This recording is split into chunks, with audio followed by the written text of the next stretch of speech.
What up everybody, it's me Blake316 here with the new video for you guys, and in this video I'm going to be talking about something interesting. Obviously Red Dead Redemption 2 is coming out very soon and a lot of people are hyped for this game, but one thing in particular I noticed about this game, that a lot of people are actually buying this game digitally instead of physically. Reason is they're so hyped that as soon as 12 o'clock midnight hits, they want to play it right away, and I totally understand it. If you're hyped for a game and you want to play it as fast as possible, more power to you, I get it. But let's be honest here.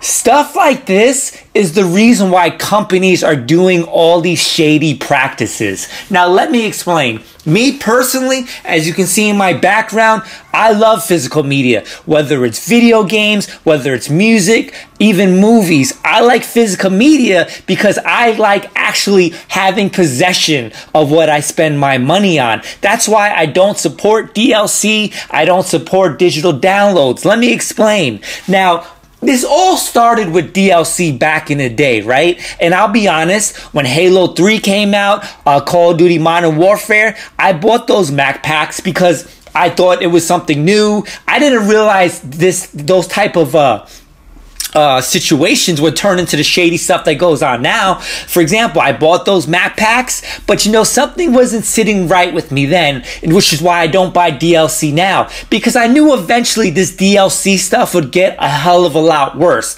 Mind you, with Halo 3 and Call of Duty Modern Warfare, those games are out 8 months to a year before they release the map pack. Now they're releasing games a month later. They have a map pack or they already have DLC, and I just can't get down with that. For example, Spider-Man, platinum the game.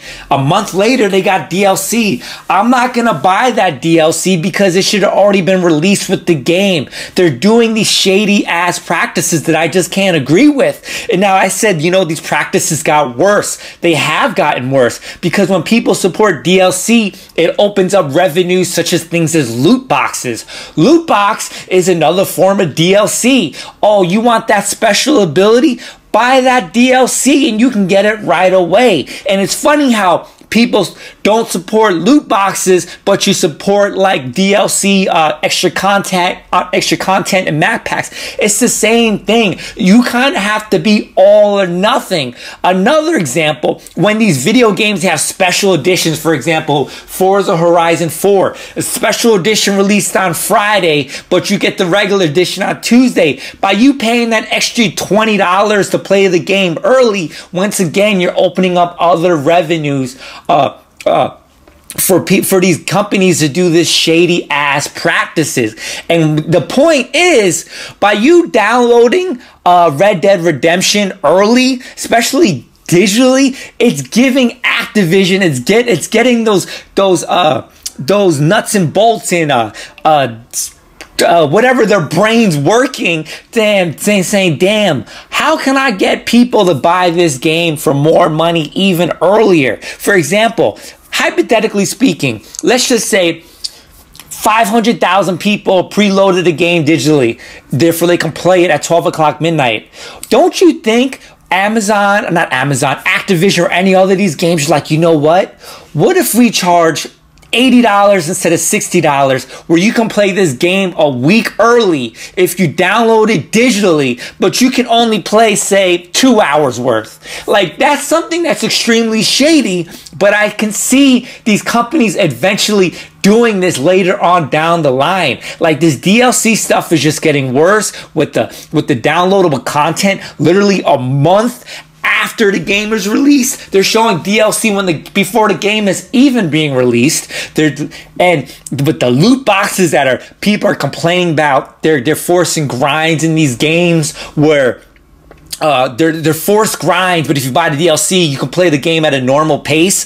And now I think people are making a huge mistake digitally downloading Red Dead Redemption 2 because it's just opening up another revenue, another lane for these companies to try to do another shady practice. And that practice that I gave an example of, you know, paying $20 extra for the game to play 2 hours a week before, that sounds like a really good idea, and I'm pretty sure a lot of people would do it. But at the same time, you're killing gaming. You're opening up all these bad practices that these companies are doing, and they're literally killing it. Like, let's be honest here, gaming ain't what it used to be, and unfortunately it's gonna take a turn for me personally. And I'm probably not gonna because like I said, I like physical media, and I dead ass probably would not buy a digital only console. I don't care what it is, whether it's Nintendo, PlayStation, Xbox. This is something I'm not interested in, but people need to keep an eye on that. If you want Red Dead Redemption 2, you can do what the hell you want. But at the end of the day, when you complain about, say, loot boxes or all these other shady activities, you got to realize, like, the reason why they're doing this stuff is because the consumer is allowing them to, by supporting one thing, and like you can fight the other, but at the same time they all come together. Does that make sense? I hope so. But anyway, it's me, Blake316. It's bringing something up interesting. As for me personally, right now I don't have any interest in Red Dead Redemption 2, honestly, because I'm not into the whole cowboy thing. Who knows? Maybe when time comes, maybe I'll get interested in it. But right now I don't. Anyway, I have other videos regarding that topic. But it's me, Blake316. Make sure to give the video a thumbs up, subscribe for future videos, follow me on Facebook, Twitter, Instagram, all that good stuff. Until next time, peace.